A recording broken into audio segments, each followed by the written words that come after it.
faut éviter que la classe moyenne disparaisse. Il faut éviter que la classe moyenne disparaisse. Mais on est en train de créer deux classes opposées. Les uns vont être métayés sur les terres des autres, travailler pour eux. Et c'est à cela qu'on avance. Mais le plus dangereux, c'est que j'ai l'impression, personnellement, j'ai l'impression que les gouvernants actuels veulent arriver à la situation suivante. Vous savez, dans des pays où il y a une pénurie d'eau, quand on fait l'irrigation, vous avez des plants alignés, mais on fait passer un tuyau sous chaque plante. Maintenant, pour arroser les plantes, on ouvre le robinet et c'est par goutte que l'eau tombe sous chaque plante. J'ai l'impression que c'est ce système d'irrigation que les gouvernants veulent appliquer aux Togolais. C'est-à-dire, si rien n'est fait et qu'on évolue, si la tendance actuelle est maintenue, on va arriver à un moment donné où, si vous, M. Niaoui, vous entendez 50 francs tomber dans votre poche, c'est eux qui l'ont libéré. Si une dame assise dans un quartier à Déhi reçoit 100 francs entre ses mains, c'est le pouvoir politique qui l'ont libéré. Et c'est extrêmement dangereux. Il ne faut pas le permettre. Comment ne pas le permettre? Des gens trouvent qu'il faut aller dans la société civile.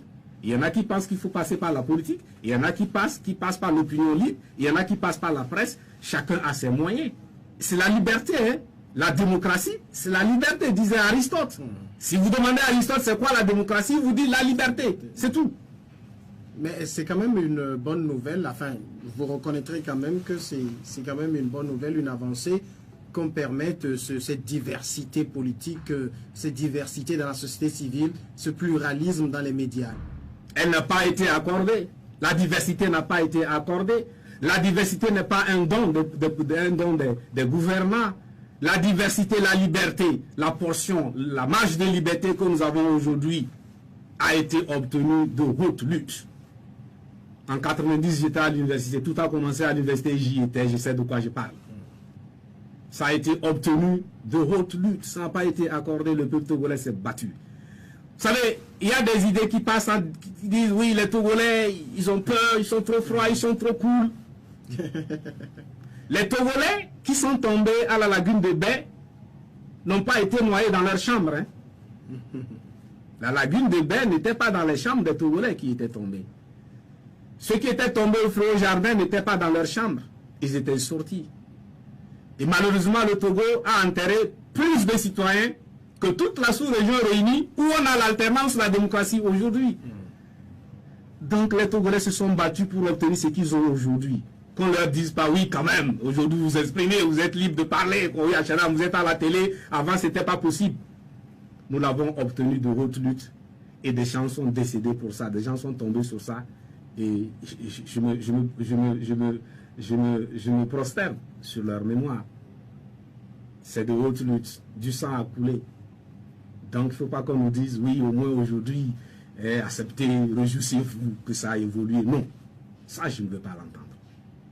Alors, Tikpi Etchadam, le Parti national panafricain, on le sait à un moment donné, est rentré dans le front Tchoboé. Qu'est-ce que devient ce front?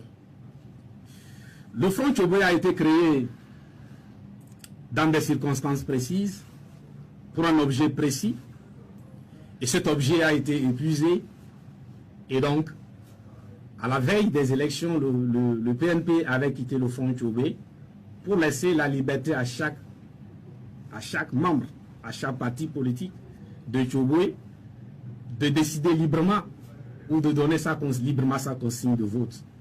Et donc, le Front Tchoboé a organisé des activités, vous avez suivi, les sit-ins, les meetings, les marches et tout ça. Même une marche à la veille de la campagne électorale qui a démarré du pont d'Agoy vers le GTA. Certainement, vous êtes au courant de ça. Mais à la veille des élections, le PNP a quitté le front Tchoboé. Nous avons fait ce que nous avons pu avec des amis. Nous en sommes très heureux. Et je les salue au passage. Mais nous avons quitté le front Tchoboé à la veille des élections. Mais en quittant aussi, nous sommes allés donner notre consigne à nos militants de rester à la maison, de ne pas aller voter. Pourquoi? Parce que les résultats étaient connus d'avance. Vous avez prôné le boycott aussi. Oui.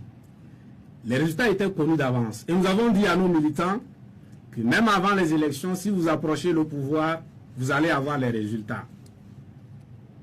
Et donc, ce n'était pas la peine de se fatiguer. C'était gagné d'avance. Et je vous assure que nous ne sommes pas sûrs que ce que l'on a déclaré comme résultat pour chaque candidat, je ne suis pas sûr que c'est ce que ces candidats-là ont eu. La vérité se trouve ailleurs. Ou bien l'on a eu moins de voix, ou l'on a eu plus de voix. Et très certainement, Faure a eu moins de voix, mais Jean-Pierre Fabre a eu plus de voix que les voix qu'on lui a accordées. Certainement, Tchabouré Bogué a eu plus de voix que les voix qu'on lui a accordées. Mais Tchassona a eu plus de voix qu'on lui a accordé. Et Jerry Tama aussi a eu des voix plus que ce qu'on lui a accordé. Les résultats étaient là. C'est ce qui explique le cafouillage de la CENI. Vous avez suivi en direct cette pagaille électorale. C'est ce que tout le monde prend aujourd'hui comme preuve. Hein? C'est une pagaille électorale. C'est parce qu'on était obligé de donner des résultats déjà ficelés. Parce que le sort de chaque candidat était scellé d'avance. Et donc, le président de la CENI était obligé de s'embrouiller. Le grand frère était obligé de s'embrouiller. Parce qu'il avait des résultats qu'on lui demandait de proclamer. Mais il a vu ce qui est arrivé. Donc, je répète encore une fois que ce n'est pas ce qu'on a proclamé. Mais vous dites à l'instant que vous avez quitté le Front Tchoboué à la veille de la présidentielle. Est-ce que c'était pour vous une manière de reconnaître l'échec de tout ce que vous avez prôné au Front Tchoboué? Pourquoi vous parlez d'échec? Pourquoi vous parlez d'échec? Le Front Tchoboué a dit: nous voulons faire en sorte que l'on ait les réformes avant les élections. Ce qui n'a pas été le cas. S'il n'y a pas de réforme, les élections ne seront pas crédibles. Il n'y a pas eu de réforme, nous nous sommes battus. Ce qui est important, c'est que nous nous sommes exprimés pour dire aux gens: les élections ne seront pas crédibles.